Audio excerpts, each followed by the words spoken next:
Welcome to a Canada Close-Up on Local Vision TV. Today we examine the 44th Assembly District with our incumbent Joe Knilans and challenger Deb Colsty. Deb Colsty, the number one issue everybody's asking about relates to the economy and jobs. What specific plans do you have to build an environment in Wisconsin to help people work and get back to work? Well, I'm very concerned about the middle class because I truly believe that it's cycling money through the economy that creates prosperity.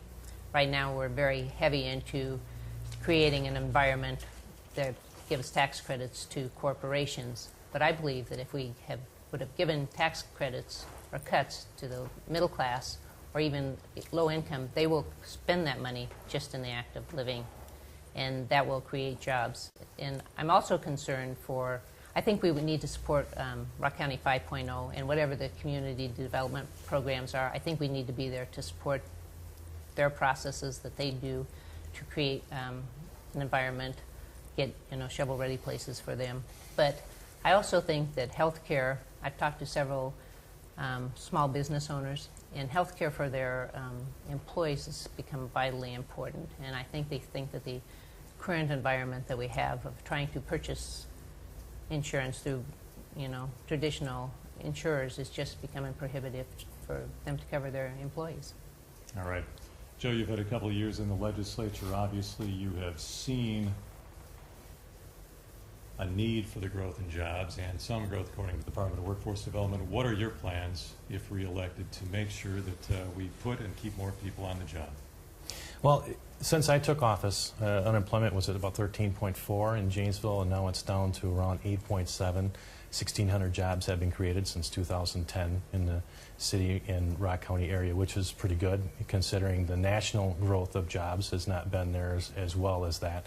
And the fact that we lost General Motors here too, that was a huge loss. A lot of my people, the people that I worked with and friends are in other states, and we've been able to fill some of those jobs back. Not at General Motors or not the General Motors wages, because I believe the $28 an hour jobs are gone from the city of Janesville right now, but we can fill it in with jobs $15 and $18 an hour.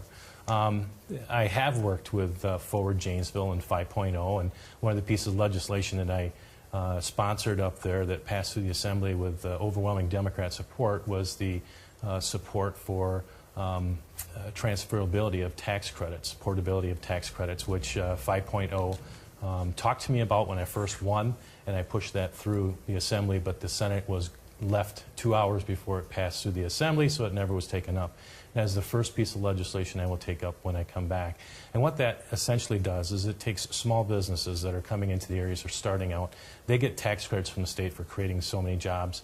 And what this piece of legislation allows them to do is transfer those tax credits to another business. Say you've got a contractor, a small contractor coming in doing electrical work or coming in to build a building. They'll be able to transfer some of those credits to that company, which can reduce the price that contractor is going to charge that small business, and then that small business can hire more people because they'll have more capital to invest into their business. Then the other business receiving the tax credits cannot use them for 2 years, allowing them to make sure that the people who, the first business fulfills their obligations for tax credits. If they don't fulfill those tax credits, that second business does not use those tax credits, because those were not fulfilled. That is a safety for the taxpayers that I put in there in that piece of legislation. These are the out-of-the-box things that 5.0 and Forward Janesville have come to me with, and I've been working with them. And there's other things we need to do. We need to look at regulations to clear out the layers and layers of regulations that slow businesses down. When small businessmen have to hire a person to go through and do all the regulations to make sure that their business isn't fined by the government, there's something wrong with that. That shouldn't be job creation. Now, Deb, obviously you're very heavy on the tax credit end. You talked about keeping more money in the hands of the people to spend and build back into the economy. One comment that Joe made was about loss of jobs at $28 an hour. I see, because I have the opportunity to work with all sorts of people in the community, that we are having some jobs come back, although I would disagree with Joe that in this environment we haven't created, we are not anywhere near the top. Actually, we are near the bottom in job creation as compared to other states. But we do have people that are coming into HealthNet and other places that I volunteer, and they do have jobs. Those jobs are at $10 and $11 an hour, no benefits, called temps, and that's not a living wage, especially if you think that you have to provide for a family, provide for health care. So we do know the poverty rate fairly high, County unemployment rate very high in Janesville. Can we hope to see improvement on those $10 to $12 an hour jobs? Yeah, I think if we look at the national level, and we look at our own UAW here in town, who voted on a contract that split the wages and dropped the starting wage for General Motors employees at $14 an hour, which is a few bucks more than what you just talked about. That's a national thing that our own UAW union set that price and negotiated that price, and now it's up to $15 as a family supporting job. I would like to see jobs at $18 an hour, but the problem is when you have a huge market of people looking for work, the companies, unfortunately, don't have to pay so as much because the market, there's so many people out there.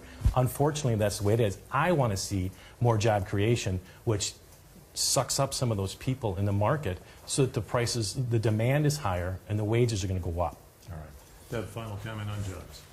Well, I just think that we have created an environment politically that says, corporation profits above all else.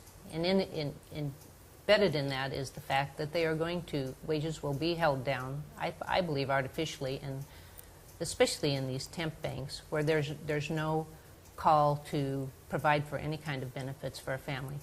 $15 an hour could be a living wage if it included health benefits or days off or vacations and those kind of things. Go ahead.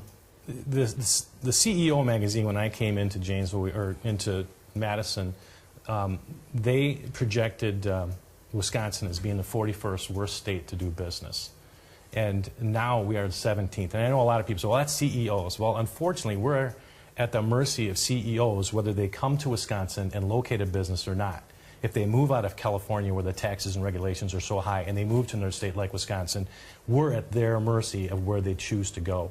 But the fact that we went from 41st to 17th in over a year and a half, I think shows that Wisconsin is poised. Once this national economy turns around, Wisconsin's going to be ahead of a lot of states that they were behind before. They're going to be ahead. And we can look at, compared to Illinois and other states. Incumbent Joe Knilans feels that worthwhile progress has been made. Deb Kolsky says not enough.